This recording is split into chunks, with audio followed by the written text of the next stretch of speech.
Good morning. It is the 6th of March 2023 on a Monday. I trust that you had a wonderful weekend. Here are the latest headlines from across the continent of Africa. We start with the newspapers from Kenya. The Standard newspaper, Matiang'i flies back to DCI EACC storm. Former Interim Minister jetted back into the country and is expected to honor summons to explain to investigators sources of his wealth and why he raised an alarm over a raid that never was. The story is on page 6 on the Standard. Government to name officials who stole billions. That is on page 6. Brothers fight in name of inheritance. You find that in there. And Safaricom board silent as CEO's term nears end. And then brazen bandit attack leaves 4 dead. That is on page 7. We go to the Star newspaper. Ruto merger plans, why Musalia and Weta are jittery. ANC rebuffs UDA overtures, says party won't merge now or anytime in the future. That is what we have for the headline there on the Star newspaper. First Lady to lead prayers against LGBTQ attack on family institution. You find that on page 3. Agency demands refund of stolen 40 million Kenya shillings HIV cash. And then the main pictorial, Gachagua takes 24 billion Kenya shillings scandal to Uhuru's doorstep. And then Raila lines up more rallies as protest deadline ends on Wednesday. That is on page 7. The Daily Nation, where to find a job. Trends over the past decade, more job opportunities were created in the construction, public administration and defense and education sectors. A nation analysis of data by the Kenya National Bureau of Statistics shows even as the country continues to grapple with biting unemployment and massive job losses. That story is on page 6 and page 7 in the Daily Nation. Matiang'i back in the country set to present himself to the DCI. And then Finland varsity threatens to kick out Kenyan students in fees row. That is on page 12.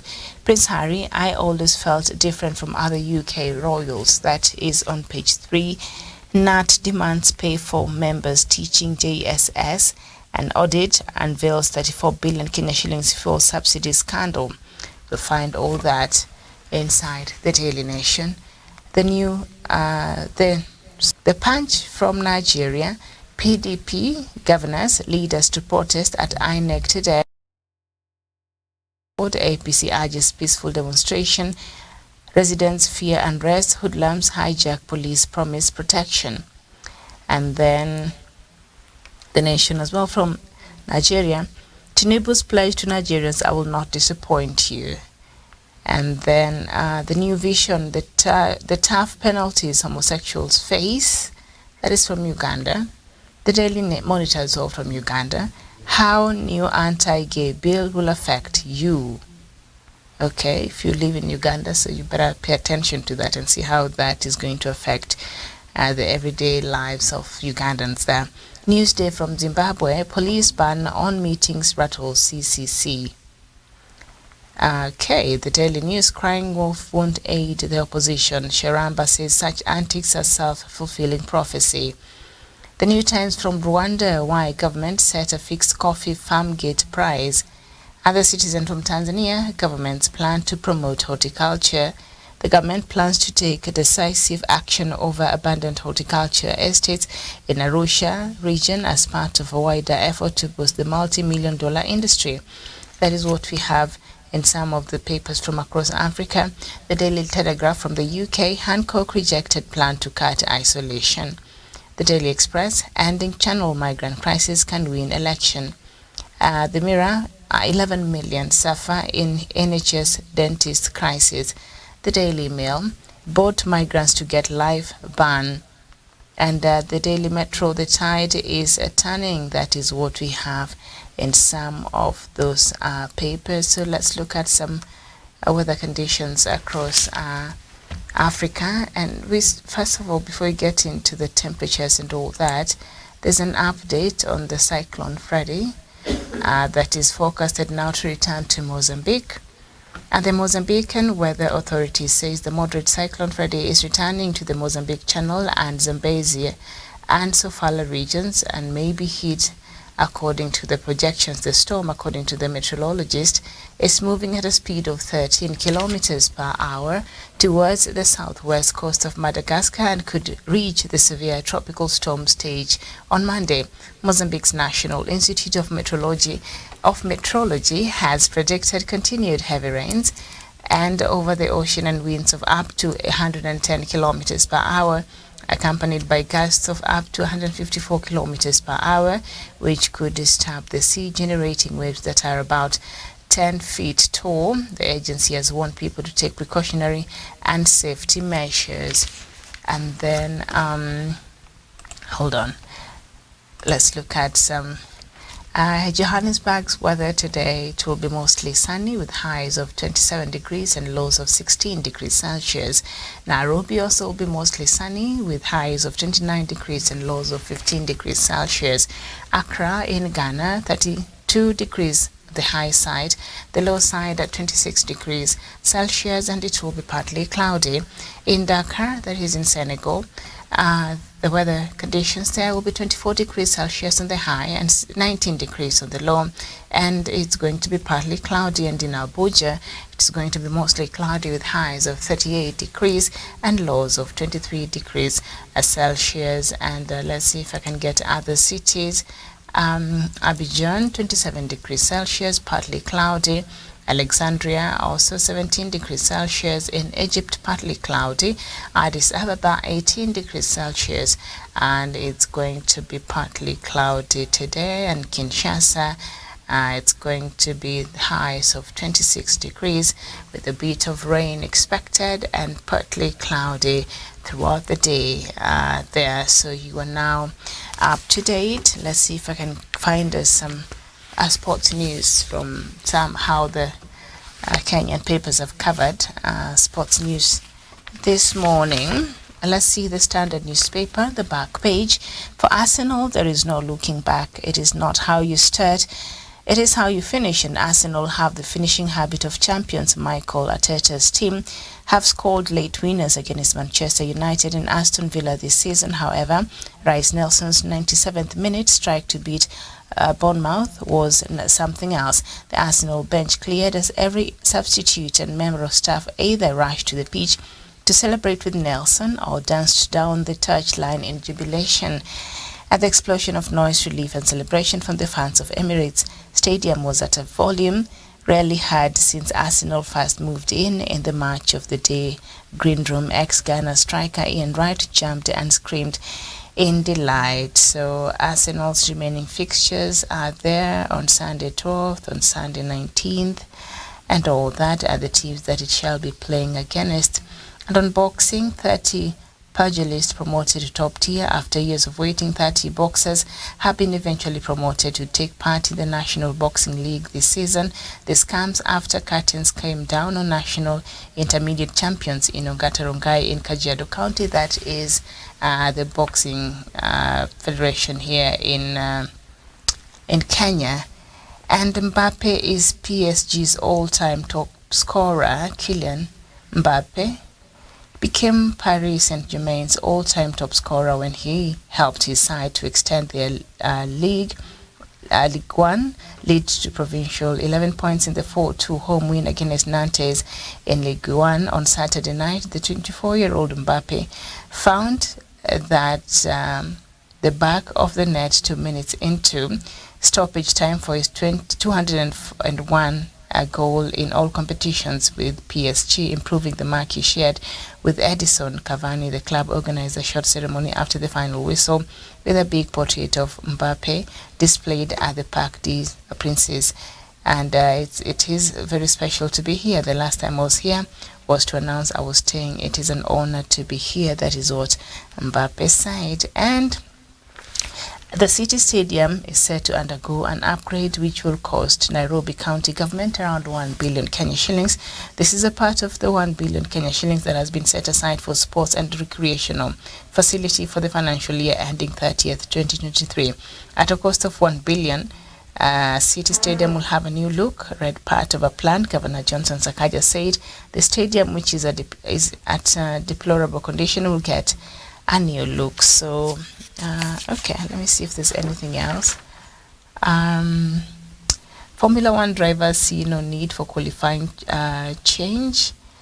Okay, so anyway, so that is what we have in some of the sports news from across Kenya and others from outside. So you, I believe, are now up to date of what was happening over the weekend as far as the sports is concerned. So now let's get into our conversation this morning, and I'd like for us to look at some news making headlines from across Africa and some of the stories that were top over the weekend and from the last time we spoke here on was it Friday. Qatar is still trying to convene a meeting between Rwandan President Paul Kagame and Democratic Republic of Congo's Felix Tshesikedi to bring rapprochement amid escalating tensions. Attempts to host peace talks between Rwanda and DRC by Doha failed in January due to no show by Tshisekedi. The Gulf state has not given up, though, and is still engaging in shuttle diplomacy with a view of getting the two East African community partners to implement the agreement mediated by various players. Last week, a delegation from the Doha led by Dr. Mohammed bin Abdulaziz Al Khulaifi, Assistant Minister for Regional Affairs, was in the region meeting with the presidents of Rwanda, Burundi, Kenya, and Angola. But the details of the meeting were not made public. Sources indicate that Qatar is still keen to have a meeting with between President Paul Kagame and President Tshisekedi, but the date has yet not been set. So I see that Qatar is really trying to mediate in this process, between Rwanda and Burundi, Rwanda and the Democratic Republic of Congo. And Qatar is keen on having the two leaders, the two presidents, have a sit down, because if I'm sure by now this story you are familiar with the facts and the details thereof, and how there has been accusations and counter accusations between these two leaders on their role as far as the conflict in the Democratic Republic of Congo is concerned, with the DRC insisting that Rwanda is supporting the deadly M23 rebels, and every now and then, or consistently, Rwanda has refused. But if you've heard how Rwandan president has been talking about this matter, and then you would left to make your own conclusions over what is really happening and why this is like this. So I don't know if Qatar, first of all, is the right person to be mediating through this process. I don't know if Qatar has any conflict of interest in this conversation, and I'm always wary every time there's a conflict in the continent and an outsider from outside of the continent has to step in and try to mediate over this process or any conflict. Of course, there has been a few success stories, but that even in the ongoing fight against Al-Shabaab in Somalia, they normally have, Qatar does not get along very well with the other Gulf countries. They accused Qatar of several other things, and one of them was that Qatar was supporting these groups, terrorist groups, and was harboring them in Doha. I remember during the mediation talks between the US and other countries with these Afghanistans, what are their names now, this group that has now taken over Afghanistan, the headquarters of I'm forgetting the name. The headquarters was in Doha. It was in Doha, and they stayed there, and the mediation process was there. Took place for many years, and at the end of the day, it did not go anywhere. And so that was that. Those Talibans, Taliban, they went and took over Afghanistan, and they still have their headquarters there. Also, Qatar is accused of hosting the Muslim Brotherhood, the one that President Al-Sisi in Egypt has been cracking down on in Egypt. And apparently they do have their headquarters in Qatar, among other controversial groups. So because of that, other Gulf countries, that might not be the only reason why, but it has used that and other allegations as to why they feel they wanted to sever ties with Qatar. But there is a lot of politics in the Arab world. You know, it's a very closed community. It's a very conservative community, and you know, a state like Saudi Arabia has been there and has been domineering in that region for a very, very long time. So out of nowhere, Qatar is coming out, and Qatar seems to be the shining armor in that region. And as much as they're still conservative and all that, but they're conservative enough, but also able to open up Qatar to the rest of the world. Not fully, but I think it's a little more cosmopolitan, and it's a little more open compared to, say, a country like Saudi Arabia, which is not the case at all. So because of that, Qatar, most people would go to Qatar, you know. And it hosted the World Cup last year, which it was accused of whitewashing the sports because apparently it's using such an international event to try to have the world pay attention, or to just stand out among other Gulf countries. And I think it worked well for Qatar because it brought it right at the center of attention during that very important international event. And that has not sat very well with an older state like Saudi Arabia. So there has been that tug of war and supremacy battles in between there. So sometimes it's hard to get into the conversations, and their history dates way back. And are tied to other things culturally and all that. And so there were some accusations in Somalia. I'm saying all this to say, I know, very long-winded, we have time. So I'm saying all this to say that there's a time an attack, a suicide bomber carried out an attack in Mogadishu in Somalia. And in leaked audio, apparently, is it Qatar who planted this, who used this person to carry out these attacks to scare off other countries from the Gulf who also have interest in Somalia, like the UAE and others. So, and that's why this conflict sometimes, you know, like the one we're seeing in Somalia, and you're seeing soldiers under ATMIS trying to pacify the region, and sometimes it feels like steps are being made. And before you know it, you know, a lot of other things are also happening, negating every gain that is being made, although there's been a renewed success as far as fighting this Al-Shabaab is concerned. But the reason why some of these efforts cannot be fully successful is because of the other interests that are you know, represented in a country, say, like Somalia. As it gears towards stabilization, Somalia presents an array of opportunities from almost every industry in the world, and countries are eyeing what Somalia has to offer. Once it stabilizes, there will be an opportunity to build for constructing roads, you know, things, infrastructure, schools, hospitals. There will be an opportunity to invest in industries. There will be an opportunity to start exploring the natural resources. There will be an opportunity. All of these things that has been hampered because of the ongoing conflicts, and so, you know, that cannot attract an investor confidence. So, because now, the same as the Somalia, there are some possibilities that it can stabilize. So you all of a sudden, you see all this interest coming in there, and they're fighting to have a share, so that once Somalia is fully stable, they're able to come in and make a kill and just go for the spoils over the opportunity that will be presented there. So every country is positioning itself in there and its interest and what it stands to gain should Somalia become fully stable.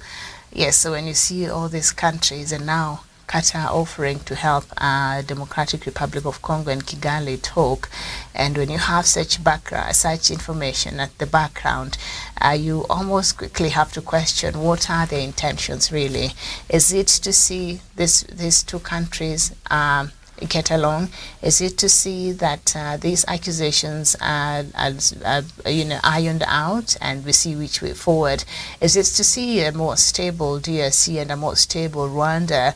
Because Rwanda will never feel stable as long as they still feel that the FDLR, which they say are the remnants of the 1994 genocide, who ran in there, the Hutus, who ran and found humble abode inside the DRC, and in the camps there they regrouped again, and they have imagined that Rwanda will feel it's being threatened. Obviously, Rwanda will feel threatened, and as I have explained here numerous times over in the international community or in the international system, the state is always the main referent, and because of that, many governments will take the realist approach, and the realist approach is to get rid of anything that threatens the stability of the country, anything that threatens the interest of the country, anything that threatens the sovereignty of a country. And so I'm not saying that Rwanda is supporting the M23, but there has been some reports that are credible from numerous sources, the US, the UNs, and others who have really said they do have proof that indeed Rwanda is supporting this group. But you have to look at perhaps Rwanda's position and the threat that perhaps it feels the FDLR, which the world is refusing to also point fingers at, and the kind of threat that it could be posing to Rwanda as long as it's still in existence, and as long as it's still functional, and as long as it is still being hosted in the Democratic Republic of Congo. So as much as we're having these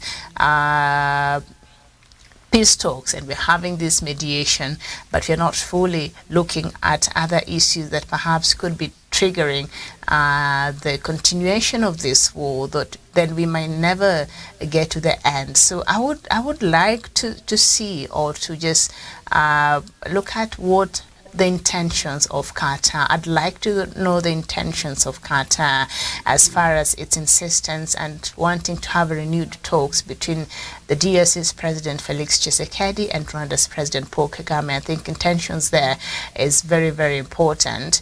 And I still don't know if Qatar is the right mediator on this part. I'm not sure if it is the right person to be involved based on other mediation processes that it has carried out in the past that has also not bore quite some fruits. I've told you about the Taliban and how they've been hosted at their headquarters. Their offices were in Doha for many, many years, and Qatar, I don't know if it just offered the good offices or it was part of the mediation process. I guess it did. It did both. And good offices is where a third party just offers an atmosphere and a space where warring parties can come and have their conversations, but it's not directly involved in those talks. That is one side. And also now the full mediation where this third party, now what Qatar wants to do, bringing DRC and Rwanda together and have them speak, and Qatar being actively involved in mediating carrying out this process. So there's a difference, but I think Qatar offered both. It offered its good offices and it offered itself as a mediator. But we saw how the mediation went. They didn't go on too well, and now Taliban is back in Afghanistan. And I was just reading some information, I think from yesterday. I was watching some news item. The universities are open again, but girls are not allowed to go back to school. I don't know. And then the international community also cut out the help that it was giving. So the Taliban are finding it very difficult to run that country. But that is not the conversation we're having this morning. The conversation we're having this morning, and personally, I'm questioning the intentions of Qatar. And anyway, however we can find stability and a peaceful end to this conflict, I think we should take it. But in the same token, we should also interrogate the intentions of people who are coming in and offering help. I do know that there could be some financial constraint, especially in the East African community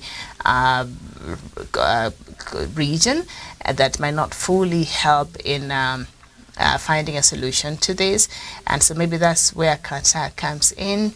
But nonetheless, these countries, they never offer to help if there's nothing there for them. They never offer to help to mediate on anything. If there's nothing there, they stand to gain in this all conflicts or whatever it is that is going on, especially in the continent. So just staying with this story, this conflict, the Democratic Republic of Congo's conflict. So you know that French President Emmanuel Macron was on a 4-day tour across 4 countries in Africa last week. And while he visited 4 countries: Democratic Republic of Congo, Republic of Congo, Angola, and Gabon, I believe, 4 countries. So while he was in the DRC, the President of Democratic Republic of Congo, Felix Tshesikedi, urged the visiting French president to pursue international sanctions against Rwanda for its alleged military support to M23 rebels. Macron said he was waiting for the end of several ongoing peace negotiations efforts before considering such a step, but he promised that France would be faithful to its role as an unwavering ally of DRC to defend its integrity and sovereignty. So after now, French fell out with, and I don't know if they really fell out, because they haven't fully fallen out. Rwandan forces are still helping protect France's interest in Cabo Delgado, in north part of Mozambique. And there has been a change of tune, from France against, Rwanda and its involvement. Because even France, a couple of, the beginning of the year, I also accused Rwanda of supporting the M23. And when that happened, I think I questioned the timing, because this is a war that has been ongoing for many, many months until then. And Rwanda instead had chosen to just take a very passive position as far as the condemnation and its voice in this conflict is concerned. So I wondered why now, just a few days after, EU had approved to give financial support to Rwanda because of its involvement and its forces helping stabilizing, the Cabo Delgado region. And then a few days later, France is coming out to tell us that now it is condemning the Rwanda forces or Rwandan government of its support to M23, which I found to be a bit suspect, and because of the timing. So now maybe the relationship they're having with Rwanda is not that, and President Paul Kagame has refused to play ball and has refused to dance to their tune, and I don't know what else he has refused to do. And he has been very vocal about Africans to be left to deal with their own issues, and Africans to be left to figure out their own democracy and their own way of governance without necessarily having external interference. And he's also been pushing for Africa to be given a permanent seat at the United Nations Security Council. He did that during last year's UNGA summit at the United Nations and also at the AU meeting. So President Paul Kagame has been very vocal on some things that might not sit very well with the Western powers, and especially France, and he's been calling them out for their double standard. So what I find to be now interesting with what President Macron said during his visit to the DRC last week, as he said when President Felix Tshisekedi was pushing him to put sanctions, because I've said here before, the US has come out and has accused a means of an enforcement. So it can only pronounce some things, and they can only make some recommendations at the United Nations Security Council, but it normally falls on the goodwill of the member states to actually implement some of these decisions by the United Nations. So as much as the United Nations has accused Rwanda of doing this, it can only do that unless it decides now to put on sanctions. So I don't know what kind of sanctions they can put against Rwanda. But for the US and for France, who have come out clearly to tell us how they have evidence that Rwanda is supporting the M23, I said here that that cannot be enough. That should not be left there. If truly they are serious and they have the evidence that they're saying that Rwanda is allegedly supporting the M23, then they can indeed go further and put sanctions against Rwanda, because they're able to do that. Why are they not able to do that? And France, look at how Macron said. He says that Macron said that he is still waiting for the end of the several ongoing peace negotiations. If this was another country outside of Rwanda, if this was another country, France and all the European Union countries and the US plus in there and UK, all these countries would already have sanctioned Rwanda heavily. Because Rwanda, I have explained here before, its economy and its development agenda really depends on a lot of donor funding and international partners. So if you just closed some of that for just a couple of months, Rwanda will feel it. Rwanda will feel it.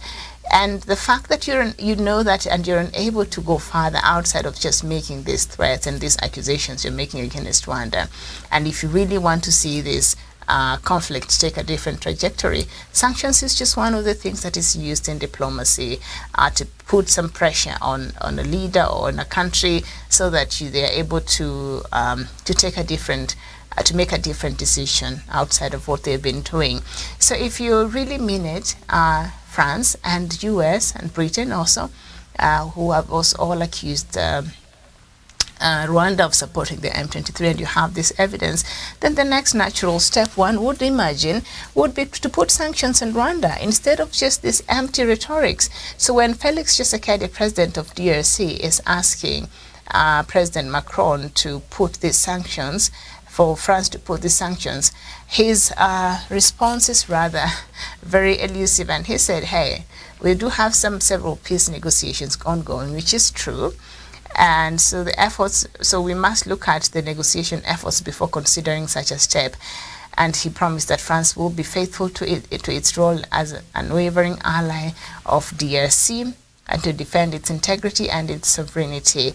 And Macron said that all sides had given clear support to a ceasefire next Tuesday, which is today, as envisaged in the timeline mediated by Angola.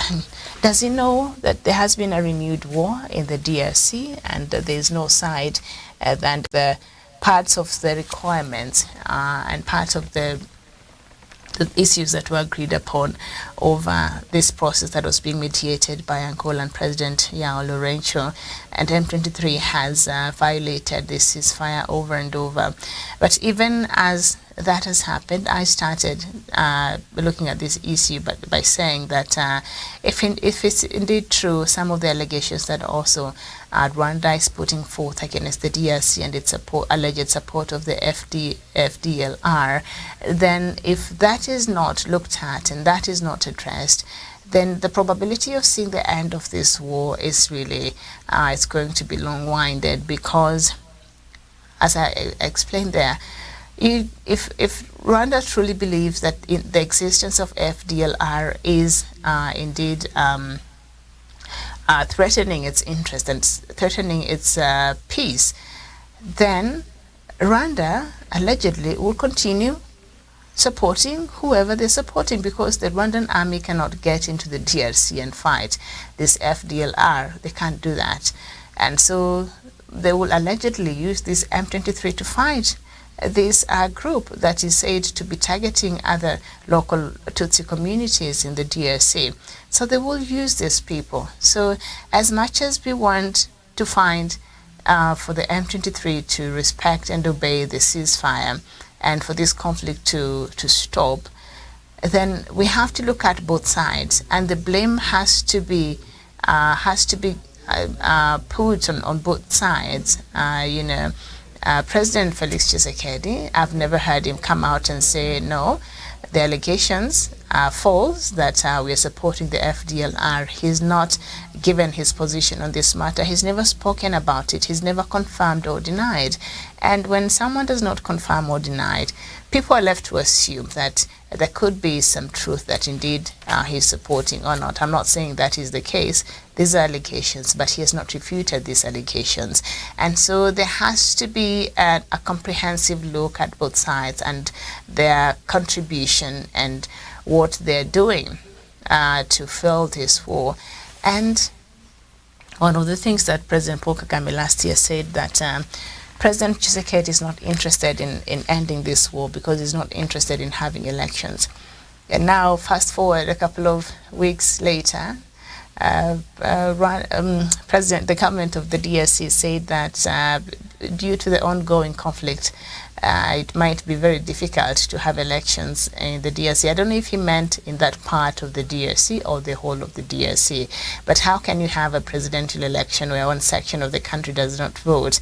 That election will be challenged. So are we setting a condition that will necessitate for an election not to take place? Is that what we're doing? Because why is the government, I'm not accusing, I'm just trying to be very objective and looking at the facts and how this conflict has been unfolding. Why the reluctance of even having the M23? When I was talking to you here on Thursday last week, there's a section of members of parliament from North Kivu who are urging President Felix Tshisekedi to perhaps consider to have a talk with M23, and M23 has been wanting and have been longing and have been calling for talks with the Rwandese, with the DRC's government. And the DRC's government has been saying they will not be talking to terrorists because M23 has been designated as a terrorist group, so they'll not be having any sorts of conversation with M23.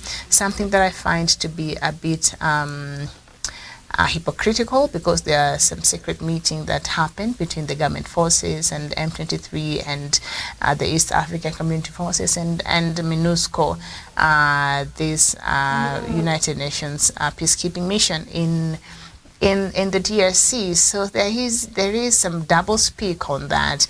And why the reluctance? What do you stand to lose, President Tshisekedi, if you just sat with these people on the table and heard? Of course, you know some of the demands they're making, and see how can you arrive at a concession and tell them, you know, this we might not be able to do, but this maybe we can work on so that you are able to go back to wherever you came from, or some of them want to be absorbed into the national army. First of all, I wouldn't do that if I was President Tshisekedi. These are rebel groups. These are people who have already fought this government and has fought the same army. So if you absorb them into the army, and now they will have access to intelligence and all these things, I think that will be very dangerous for the DRC. So I don't know if President Felix Tshisekedi will be able to give that. Well, he does not even want to have conversations with them. But should he decide, which I think is important, and this is something that he should consider, having a conversation with the M23. I think he should be open to just inviting them and having talks with them, and leave his options open and just hear them out and hear their demands, one of which is to have these members be part of the DRC army.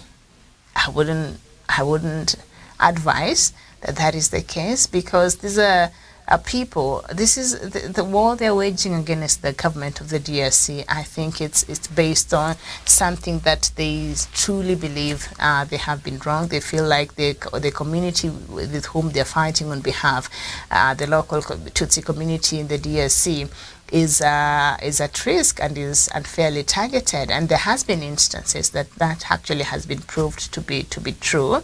And so if you have these people join the army, and they will just now want to be in the army, but to protect a certain interest of a section of the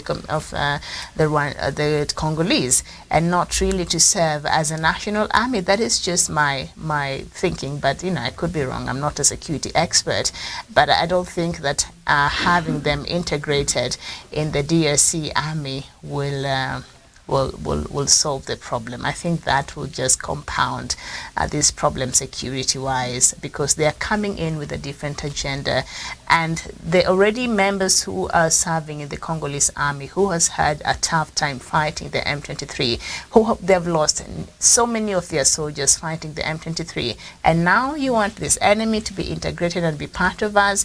I don't see how that will work out. So they must find other mechanisms that actually are viable and will still go a long way in fostering cohesion and unity, and address the issues that are being raised by, say, these targeted attacks and marginalization of these communities. That is something that the DRC must address wholesomely for it to move on. But having this group integrated into the national army, I think that will be disastrous. That will be disastrous because of the different ideologies they share, and the different ideas perhaps they'll be bringing to the table that will be colliding, will be in direct collision with the army in the Democratic Republic of Congo, which have been fighting them, and the M23 has been also fighting the national army. And now you want to bring them together. They'll be killing each other. They'll be killing each other, and so that might not be a viable solution right now. Maybe in the later future, but not right now. But nevertheless, a conversation is important. I think they need to have a sit down at the table, and President Felix Tshesikedi, President Uhuru Kenyatta, urge your friend to have a talk with this rebel group. I know you have been leading mediation talks with other rebel groups, but that has not bore any fruits, because the main person you want on that table is not there.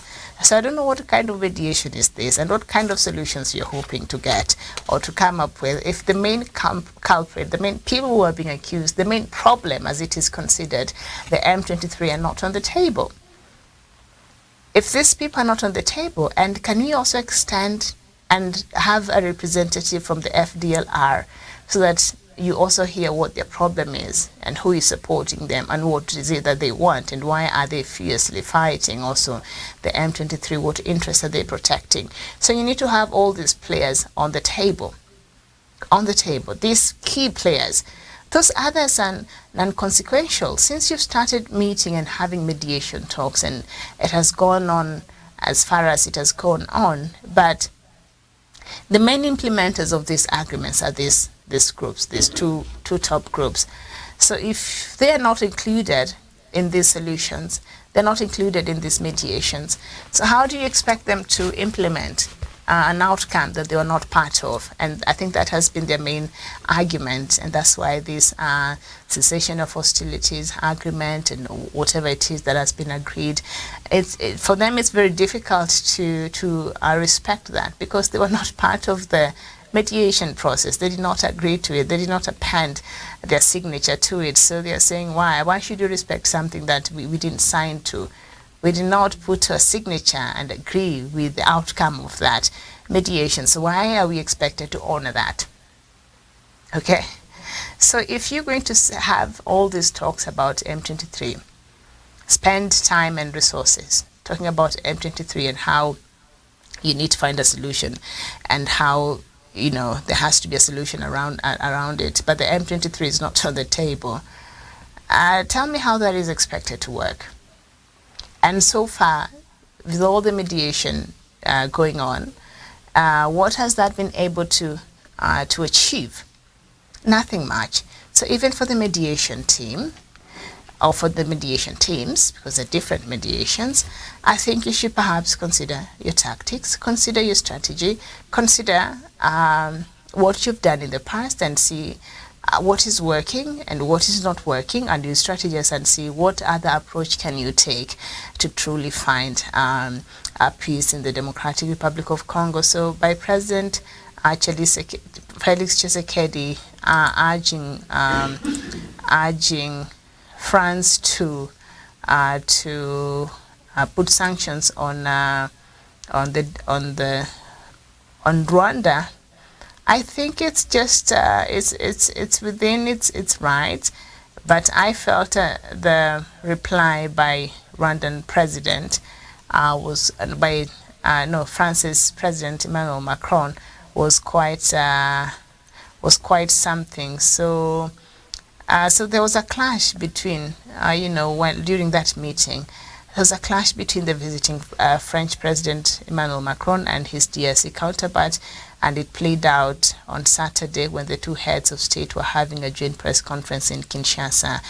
And the French Minister Jean-Yves Le Drian in 2019 had termed the election of President Tshesikedi as controversial and as an African-style compromised poll. So that means that France perhaps might not have supported the election of President Tshesikedi, and Tshesikedi nevertheless called for an equal partnership between the two states, as he also called upon the France to sanction its neighboring Rwanda over the ongoing violent crisis on its eastern region of Goma. So I'll just read a bit of what President Tshisekedi said during this meeting on Saturday. I remain doubtful of the good faith of those who attacked us. There was no reason, I recall, that justified this aggression, except for economic reasons specific to Rwanda, the instigator of this aggression. Now the question is to know, can Rwanda do without this systematic plundering of the DRC, which dates back some 20 years now? And if this is not the case, it is there that I will verify the words and commitments of President Macron in relation to the sanctions to be taken against Rwanda.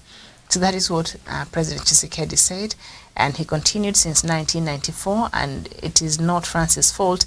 I'm sorry to say, it is such blunt terms. You have not been able to restore the sovereignty, neither military nor security nor administrative, of your country. This is also a reality. We must not look for culprits outside the affair. So that is what President Emmanuel Macron said. President Emmanuel Macron is saying whatever is happening in the DRC is not France's fault. France cannot be at fault from what happened in DRC since 1994, and he's telling the DRC, you've not been able to restore your sovereignty, you've not been able to restore your military, nor security, nor your administration. And so there was a clash there. And the DRC government, of course, has accused Rwanda of backing the militia M23 and all that. So this is quite interesting. It's quite interesting because France is saying now you have the responsibility to ensure that you are able to fully address your security. That is not France's problem, and we did not cause that.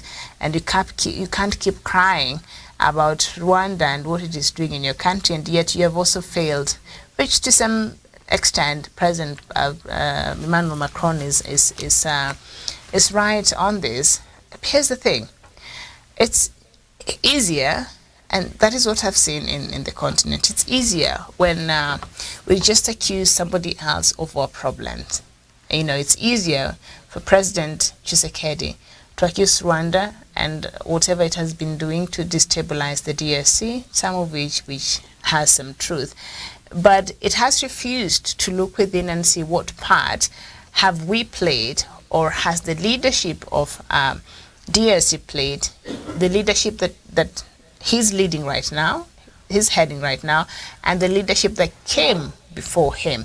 What roles have these previous regimes, together with his, have played in quelling or even fueling this conflict? What role have they played, and what can they do better in finding a solution? So I think President Macron is right on this. You can't keep blaming Rwanda. You can't keep blaming other international forces, but we know there is also that aspect there. But also, what part are you playing? You've been unable to fully take control of your army, to fully take control of the sovereignty of your country, to fully take control. And this, if I was President Tshisekedi, I would consider this a challenge, and I will truly go ahead and do what's right for the DRC and see that he restores the sovereignty. Can you imagine someone is coming, your guest is coming to challenge, your sovereignty? He's saying you've not been able to fully take that. That is a challenge to President Tshisekedi. You've not been able to take control of your military. You've not been able to be on top of your security and on top of your administration in your country. So who is to blame here? Yes, and as much as these are the factors, which also have to largely be blamed on this. But the leadership of DRC cannot escape responsibility, cannot keep calling others, cannot keep accusing others, but it is not reflecting and saying what is it that it is doing that is not working, and how can they better some of these things, and how can they fully be in control of the country, because really it's not. When you have over 100 rebel groups based in your country, there are areas that the government forces cannot even access.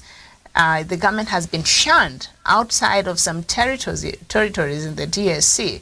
So how can you claim that you have full control of your sovereignty? And these are the questions that President Macron is raising.